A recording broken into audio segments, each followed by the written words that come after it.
আজকে ইতিহাসের যে চ্যাপ্টারটি নিয়ে আলোচনা করব সেটি হলো সাম্রাজ্যবাদের যুগ।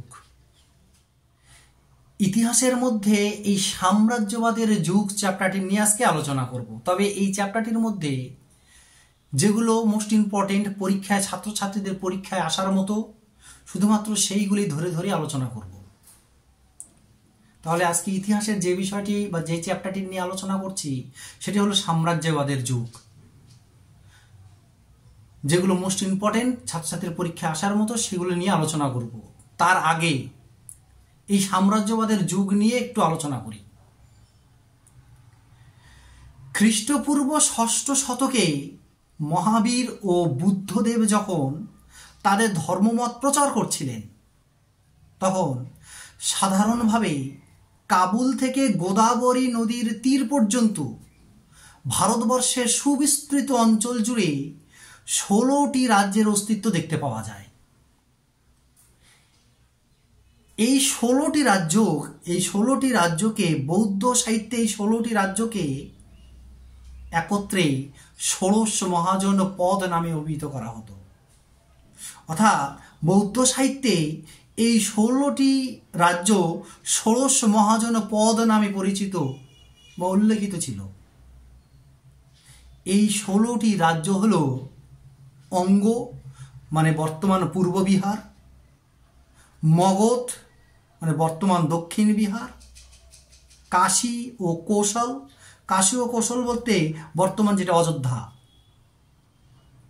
অবন্তী মানে মালব, বৎস মানে বর্তমান এলাহাবাদ, ব্রিজি মানে বর্তমান যেটা উত্তর বিহার, মল্ল মানে গোরক্ষপুর, চেদি মানে বুন্দেলখণ্ড, কুরু মানে বর্তমান যেটা দিল্লি, পাঞ্চাল এটা হলো বেরিলি আর বদায়ন অঞ্চল মিলে বর্তমান বেরিলি ও বদায়ন অঞ্চল, এটা ছিল পাঞ্চাল। মৎস্য মানে জয়পুর, সুরসেন মানে বর্তমান যেটা মথুরা, অশোক মানে বর্তমান যেটা গোদাবরী উপত্যকা, গান্ধার মানে পেশোয়ার রাওলালপিন্ডি যেটা সেটা ছিল গান্ধার, এবং কম্বোজ মানে হলো যেটা বর্তমান পশ্চিম কাশ্মীর। এই ১৬টি রাজ্য ছিল মূলত ষোড়শ মহাজন পদ। এই ১৬টি রাজ্যের মধ্যে নিজেদের শক্তি বৃদ্ধির জন্য ওই সব রাজ্যের মানে ওই ১৬টি রাজ্যের রাজারা প্রায় পরস্পরের সঙ্গে যুদ্ধ বিগ্রহে লিপ্ত থাকত।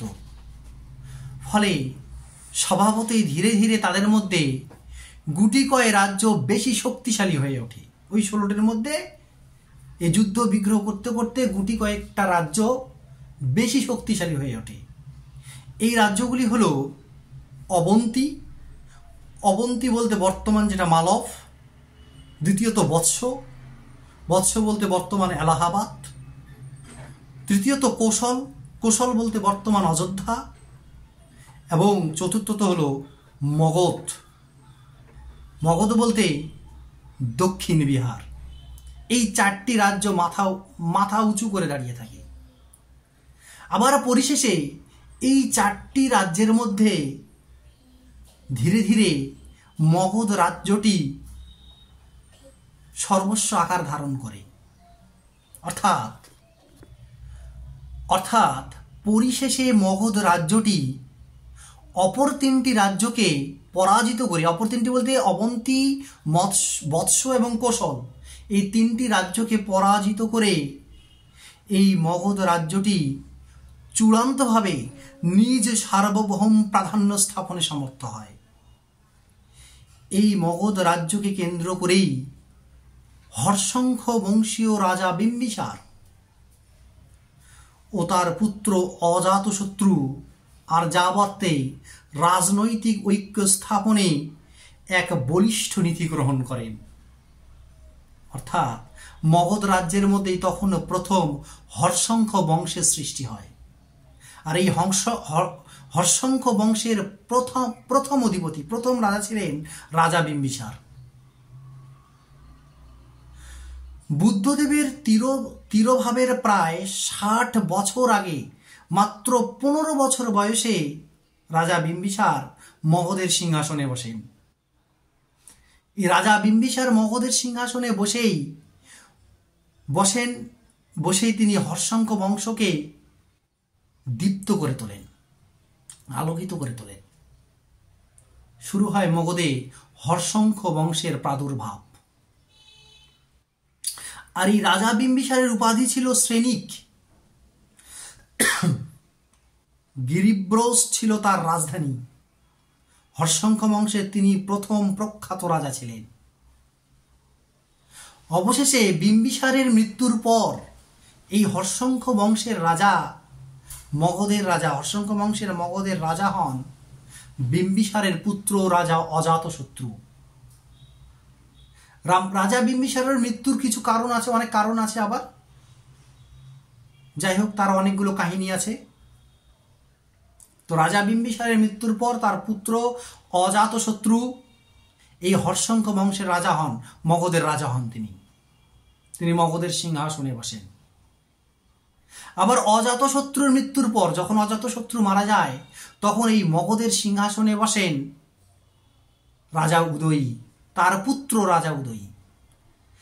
অর্থাৎ অজাতশত্রুর মৃত্যুর পর তার পুত্র এই হর্ষঙ্ক বংশের রাজা হন, মগধের সিংহাসনে বসেন। তিনি হলেন অজাতশত্রুর পুত্র রাজা উদয়ী, তিনি সিংহাসনে বসেন।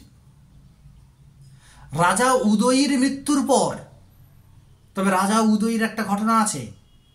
রাজা উদয়ীর রাজত্বকালে তার উল্লেখযোগ্য একটি ঘটনা হলো তিনি পাটলিপুত্রে রাজধানী পরিবর্তন করেন। যাই হোক, বিভিন্ন ঘাত প্রতিঘাতের মধ্য দিয়ে তিনি তার রাজত্বকাল চালিয়েছিলেন ঠিকই, কিন্তু তার মৃত্যুর পর উদয়ীর পরে এই হর্ষঙ্ক বংশে ৩ জন রাজা রাজত্ব করেন। আর এই ৩ জন রাজাই ছিলেন কিন্তু খুবই অত্যাচারী রাজা। মগধের রাজসিংহাসনে বসেছিলেন রাজা উদয়ীর পর ৩ জন রাজা, পরপর ৩ জন রাজা, কিন্তু তারা কিন্তু খুব অত্যাচারী ছিলেন। ফলে এই ৩ জনেই কিন্তু ৩ জনের মানে অনেক ঘটনা আছে, প্রচুর ঘটনা আছে। তো যাই হোক, এই ৩ জন প্রচুর অত্যাচারী ছিলেন। এই ৩ জনের মধ্যে যিনি শেষ রাজা তিনি ছিলেন নাশক, তার নাম ছিল নাশক। তো তিনি এই নাশক অতিরিক্ত অত্যাচারী ছিলেন। অত্যাচারের ফলে প্রজারা অতিষ্ঠ হয়ে ওঠেন। ফলে তার এক মন্ত্রী, তার নাম ছিল শিশুনাগ, তার এই মন্ত্রী শিশুনাগ রাজা নাশককে হত্যা করে তিনি মগধের সিংহাসনে বসেন। আর তখন থেকেই এই হর্ষঙ্ক বংশ নিঃশেষিত হয়ে যায়, হর্ষঙ্ক বংশ বিলুপ্ত হয়ে যায়, আর হর্ষঙ্ক বংশ থাকে না। যখন রাজা শিশুনাগ রাজাকে অর্থাৎ রাজা নাশককে হত্যা করে মগধের সিংহাসনে বসেন, তখন থেকে সেই বংশের নাম আলাদা হয়ে যায়। তখন সেই বংশের নাম হয় শিশুনাগ বংশ। অর্থাৎ এই রাজা শিশুনাগ রাজসিংহাসনে অর্থাৎ মগধের রাজসিংহাসনে বসেন বলে তার নামানুসারে তার বংশ তার সেই বংশের নাম হয় শিশুনাগ বংশ। তবে কোনো কোনো ঐতিহাসিক বলেন এই শিশুনাগ প্রতিষ্ঠিত রাজবংশ শৈশুনাগ বংশ নামে পরিচিত। শিশুনাগ বংশকে, যেহেতু রাজা শিশুনাগ ছিলেন, রাজার নাম শিশুনাগ, সেহেতু সেই বংশ হয় শৈশুনাগ বংশ। তো যাই হোক, এই শিশুনাগ বা শৈশুনাগ ছিলেন একজন শক্তিশালী রাজা ছিলেন। এই শিশুনাগ বা শৈশুনাগ বংশের রাজা শিশুনাগ ছিলেন একজন শক্তিশালী রাজা। কিন্তু শিশুনাগের মৃত্যুর পর যখন আবার শিশুনাগের মৃত্যু হয়, রাজা শিশুনাগের মৃত্যু হয়, তখন শিশুনাগের মৃত্যুর পর তার পুত্র কালাশোক, শিশুনাগের পুত্রের নাম ছিল কালাশোক, সেই কালাশোক আবার সেই মগধের সিংহাসনে বসেন। অর্থাৎ শিশুনাগ বংশের বা শৈশুনাগ বংশের দ্বিতীয় রাজা ছিলেন কালাশোক। অর্থাৎ রাজা শিশুনাগের মৃত্যুর পর তার পুত্র কালাশোক সেই শিশুনাগ বংশের রাজা হন, মগধের সিংহাসনে বসেন। কিন্তু তিনি ছিলেন, এই কালাশোক ছিলেন খুব দুর্বল। তিনি বলতে সেই কালাশোক, রাজা কালাশোক ছিলেন খুব দুর্বল রাজা। তিনি দুর্বল হওয়ার ফলে সেখানে আর শিশুনাগ বংশ থাকে না। এই কালাশোককে হত্যা করে মহাপদ্মনন্দ নামে এক রাজা সেই মগধের সিংহাসনে বসেন। তখন কিন্তু আর শিশুনাগ বংশ বা শৈশুনাগ বংশ আর থাকে না। তখন সেই মগধের রাজা হন মহাপদ্মনন্দ। আর সেই মগধ তখন উৎপত্তি লাভ করে নন্দ বংশ নামে। অর্থাৎ প্রথমে ছিল হর্ষঙ্ক বংশ। হর্ষঙ্ক বংশ বিলুপ্ত হলে তারপরে হয় শিশুনাগ বংশ বা শৈশুনাগ বংশ। আর শৈশুনাগ বংশ বিলুপ্ত হওয়ার পর সেখানে উৎপত্তি লাভ করে নন্দ বংশ। আর এই মগধের রাজসিংহাসনে যখন নন্দ বংশ আসে, সেই নন্দ বংশের প্রথম রাজা ছিলেন মহাপদ্মনন্দ।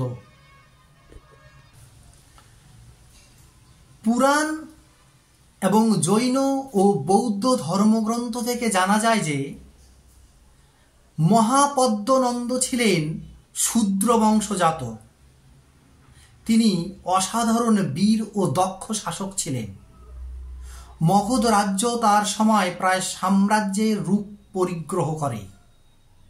পুরাণে তাকে সর্বক্ষত্রান্তক অর্থাৎ সকল ক্ষত্রিয় নিধনকারী এক রাট বলে অভিহিত করা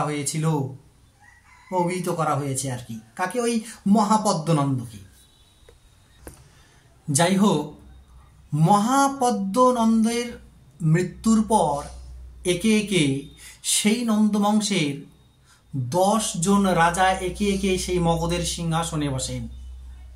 অর্থাৎ মহাপদ্মনন্দের পর 10 জন রাজা পর্যন্ত এই নন্দবংশ ছিল। আর এই নন্দবংশের শেষ রাজা ছিলেন ধননন্দ। কিন্তু ধননন্দকে আবার পরাজিত হতে হয়। তিনি যখন পরাজিত হন তখন আর ধননন্দ বংশ থাকে না। তখন সেখানে অর্থাৎ এই মগধ রাজ্যে তখন আবার নতুন বংশ উৎপত্তি লাভ করে, সেটা হলো মৌর্য বংশ। অর্থাৎ নন্দবংশের শেষ রাজা ধননন্দকে নিঃশেষিত করে, অর্থাৎ এই নন্দবংশকে ধ্বংস করে মগধের সিংহাসনে বসেন মৌর্য বংশের সম্রাট চন্দ্রগুপ্ত মৌর্য। তারপর থেকেই সেখানে বিস্তার লাভ করে মৌর্য সাম্রাজ্য বা মৌর্য সাম্রাজ্যবাদ। বা সেখানে এই মৌর্য সাম্রাজ্যের প্রথম রাজা ছিলেন চন্দ্রগুপ্ত মৌর্য। এই হলো আমাদের মোটামুটি মৌর্য সাম্রাজ্যবাদের যুগের মোটামুটি একটা ইতিহাস।